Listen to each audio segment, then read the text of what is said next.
adik-adik di rumah, selamat hari Minggu, Shalom. Apa kabar adik-adik? Semua pasti baik-baik kan? Berjumpa lagi bersama Kakak Emma di Subjenjang Anak Tanggung 2. Di hari ini Kakak Emma akan membawakan materi mengenai kasih karunia Allah mengatasi emosi. Dan kata pembacaan Alkitab di hari ini terambil dari kitab Kudus Perjanjian Baru, yakni Injil Yohanes 18 ayat 1 sampai dengan ayat yang ke-11. Namun sebelumnya, mari kita berdoa. Tuhan Yesus, di saat ini kami anak-anak Subjenjang Tanggung 2 akan membacakan sedikit dari kebenaran firman Tuhan. Kuasailah kami dengan kuasa Roh yang Kudus Tuhan, agar firman yang kami baca kami dapat mengerti, terutama dapat melaksanakannya dalam kehidupan kami. Berfirmanlah kepada kami Tuhan, karena kami sudah siap untuk membaca dan mendengarkan apa kata firman. Amin. Yohanes 18 ayat yang pertama hingga ayat yang ke-11 yang di bawah perikop Yesus ditangkap. Setelah Yesus mengatakan semuanya itu, keluarlah ia dari situ bersama-sama dengan murid-muridnya, dan mereka pergi ke seberang sungai Kidron. Di situ ada suatu taman, dan ia masuk ke taman itu bersama-sama dengan murid-muridnya. Yudas yang mengkhianati Yesus tahu juga tempat itu, karena Yesus sering berkumpul di situ dengan murid-muridnya. Maka datanglah Yudas juga ke situ dengan sepasukan prajurit dan penjaga-penjaga bait Allah yang disuruh oleh imam-imam kepala dan orang-orang Farisi, lengkap dengan lentera, sulu, dan senjata. Maka Yesus yang tahu semua yang akan menimpa dirinya, maju ke depan dan bertanya kepada mereka, "Siapa yang kamu cari?" Jawab mereka, "Yesus dari Nazaret." Katanya kepada mereka, "Akulah dia." Yudas yang mengkhianati dia berdiri juga di situ bersama-sama mereka. Ketika ia berkata kepada mereka, "Akulah dia," mundurlah mereka dan jatuhlah ke tanah. Maka ia bertanya pula, "Siapakah yang kamu cari?" Kata mereka, "Yesus dari Nazaret." Jawab Yesus, "Telah aku katakan kepadamu, akulah dia. Jika aku yang kamu cari, biarkanlah mereka ini pergi." Demikian hendaknya, supaya genaplah firman yang telah dikatakannya, "Dari mereka yang engkau serahkan kepadaku, tidak seorang pun yang kubiarkan binasa." Lalu Simon Petrus yang membawa pedang, menghunus pedang itu, meletakkannya kepada hamba imam besar, dan memutuskan telinga kanannya. Nama hamba itu Malkus. Kata Yesus kepada Petrus, "Sarungkanlah pedangmu itu. Bukankah aku harus minum cawan yang diberikan Bapa kepadaku?"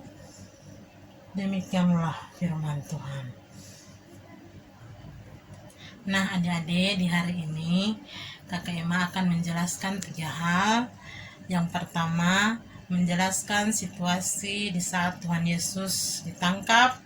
Dan yang kedua, menjelaskan tindakan-tindakan kekerasan yang terjadi di saat Tuhan Yesus ditangkap. Dan yang ketiga, menjelaskan sikap Tuhan Yesus terhadap kekerasan.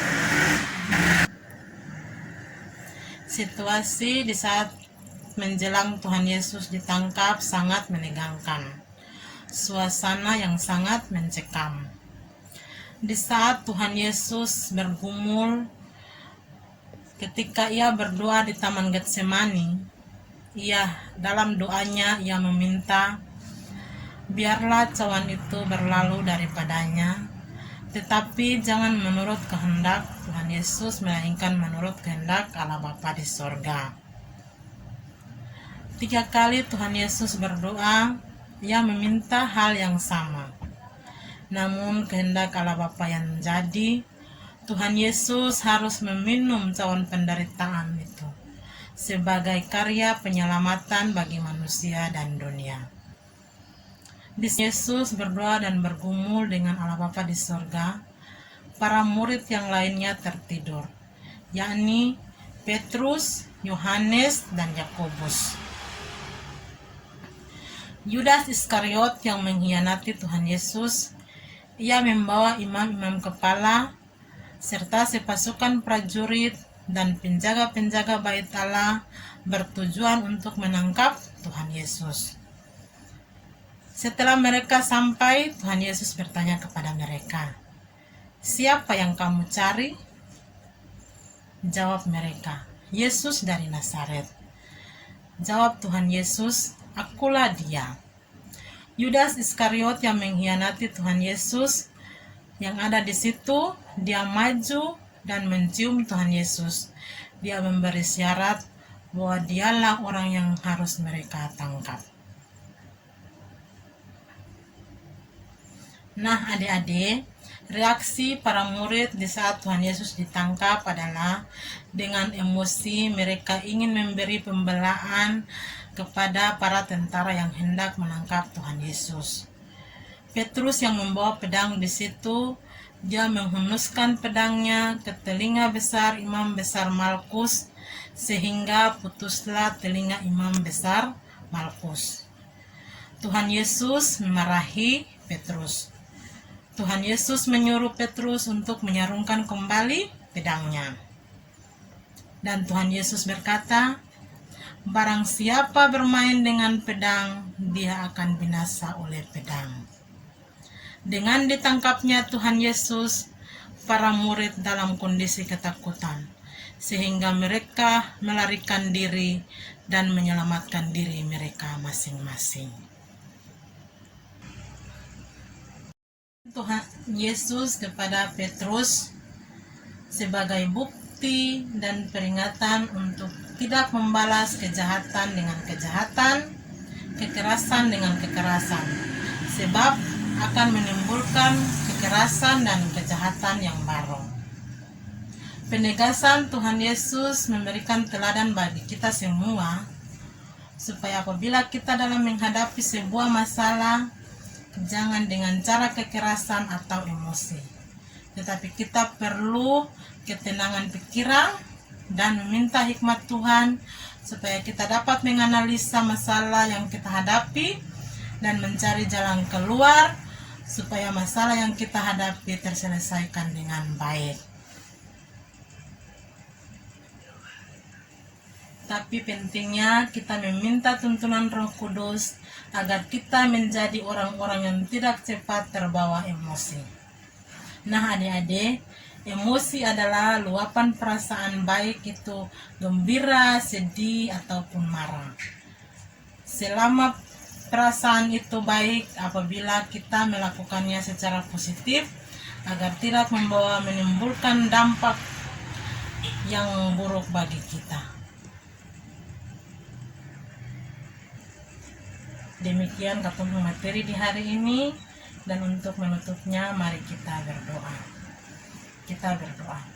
Terima kasih Tuhan atas segala kebaikan dan kemurahan-Mu bagi kami, sehingga ibadah sekolah minggu yang kami laksanakan ini boleh berakhir, Tuhan Yesus. Tuhan, biarlah apa yang sudah kami dengarkan, kami dapat mengerti, terutama dapat melaksanakannya, Tuhan Yesus. Kami juga menyerahkan pendidikan anak-anak kami, kesehatan anak-anak kami, para orang tua kami juga kami serahkan semua ke dalam tangan kasih-Mu, Tuhan. Para pengasuh juga kami serahkan semua ke dalam tangan kasih-Mu. Dan Tuhan, sebelum kami mengakhiri ibadah ini, kami mohon janji penyertaan-Mu. Kiranya kasih dan setia dari Allah Bapa, dari Tuhan kita Yesus Kristus tinggal menyertai kita semua hari ini terus kekal sampai selama-lamanya. Amin. Ibadah selesai, selamat hari Minggu. Shalom adik-adik. Dadah.